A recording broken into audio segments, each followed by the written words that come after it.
For the first time in history, people and machinery are working together, realizing a dream.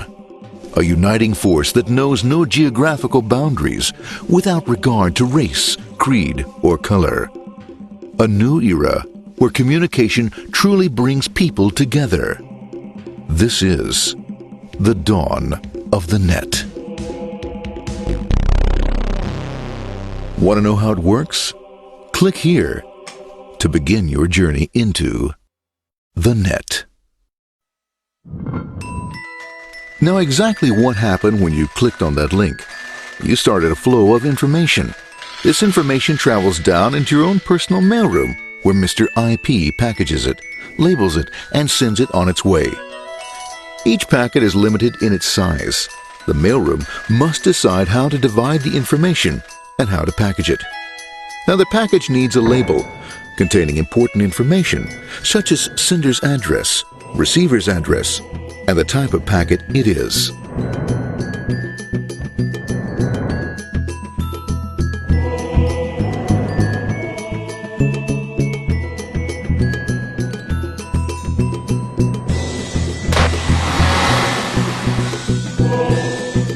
Because this particular packet is going out onto the internet, it also gets an address for the proxy server, which has a special function, as we'll see later. The packet is now launched onto your local area network, or LAN. This network is used to connect all the local computers, routers, printers, etc. for information exchange within the physical walls of the building. The LAN is a pretty uncontrolled place, and unfortunately, accidents can happen.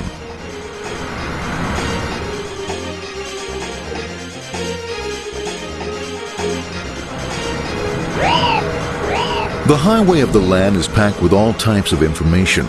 These are IP packets, Novell packets, Apple Talk packets. They're going against traffic, as usual. The local router reads the address and, if necessary, lifts the packet onto another network. The router, a symbol of control in a seemingly disorganized world. Whoops, sorry about that. Let's go with this one here, this one here. This one goes here, this one goes here. I don't like this one. Let's go with this one. This one goes here. This left. Let's go with this one here. Another channel here. Let's put that one here. Another one there. Let's put that one here. There he is, systematic, uncaring, methodical, conservative, and sometimes not quite up to speed. Sorry. But at least he is exact, for the most part. That one goes there, that one goes there, that one goes there, that one goes there, and this one goes there. Another one goes there, that goes there. He's behind him, let's go there, that goes there, he goes there, let's go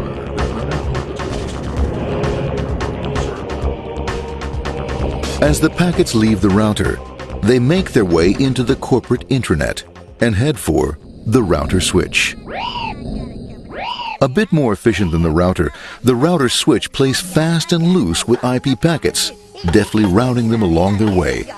A digital pinball wizard, if you will. Here we go, here comes another one, and it's another. Watch this, Mom. Here goes, whoop, around the back. Hey, in there, over the left, over the right, over the left, over the right. You got it, here it comes, right down, he shoots, he scores, it's going. Hey, wait, hey, watch out, here comes another one. Oh, here we go, and it's gone, As packets arrive at their destination, they're picked up by the network interface, ready to be sent to the next level. In this case, the proxy. The proxy is used by many companies as sort of a middleman in order to lessen the load on their internet connection, and for security reasons as well. As you can see, the packets are all of various sizes, depending upon their content.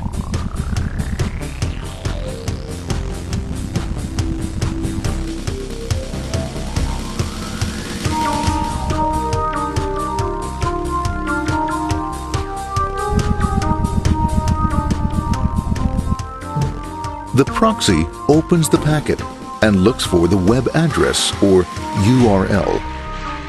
Depending upon whether the address is acceptable, the packet is sent on to the internet.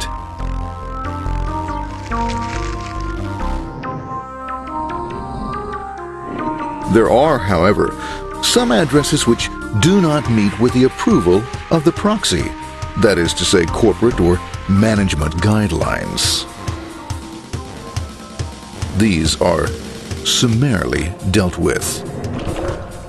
We'll have none of that. For those who make it, it's on the road again.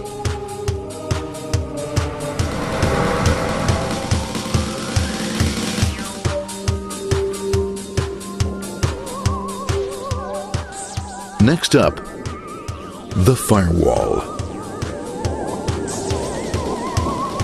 The corporate firewall serves two purposes.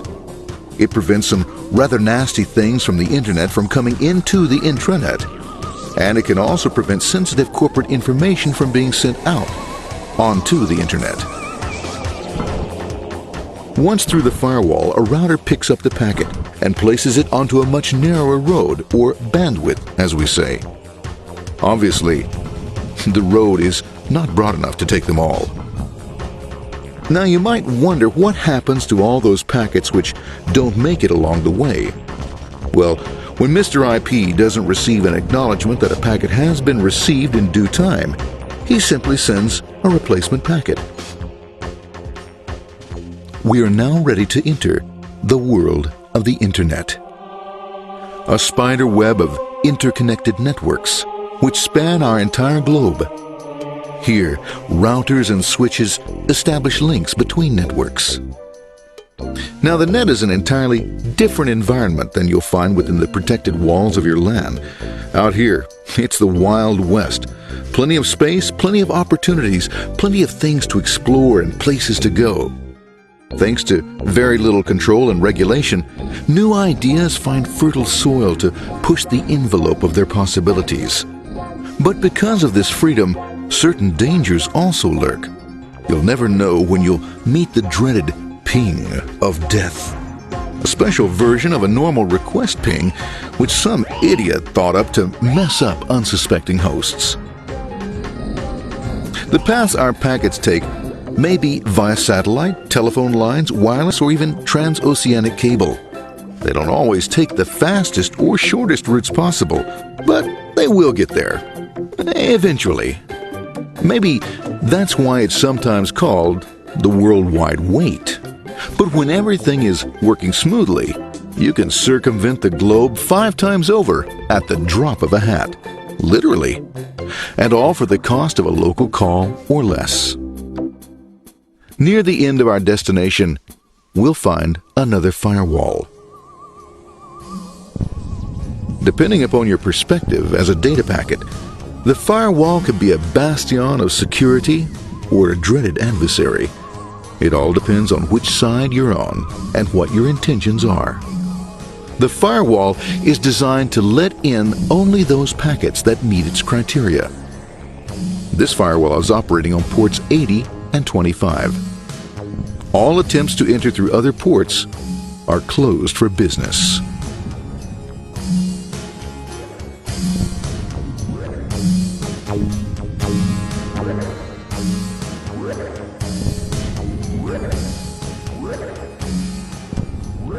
Port 25 is used for mail packets,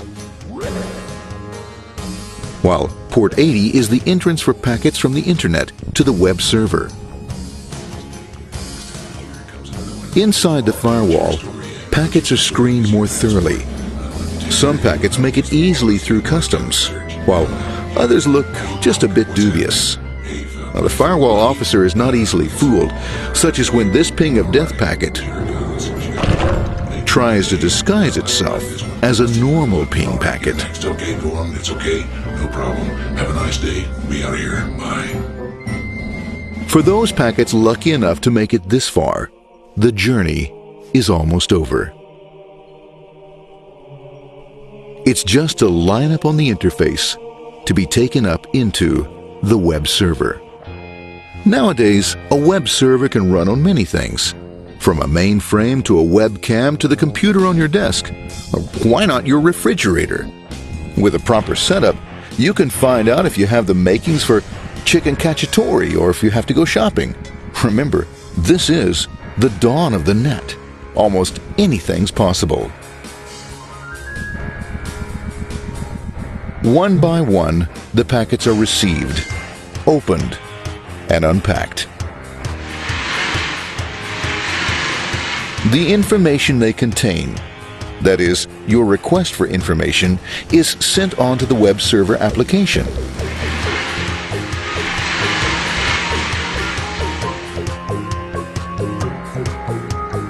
The packet itself is recycled,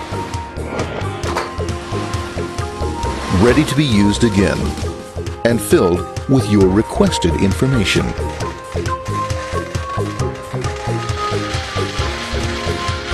Addressed and sent out on its way back to you. Back past the firewall, routers, and on through to the internet. Back through your corporate firewall.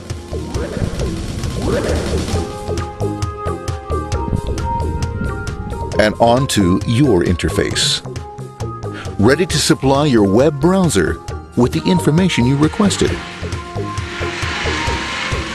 That is, this film.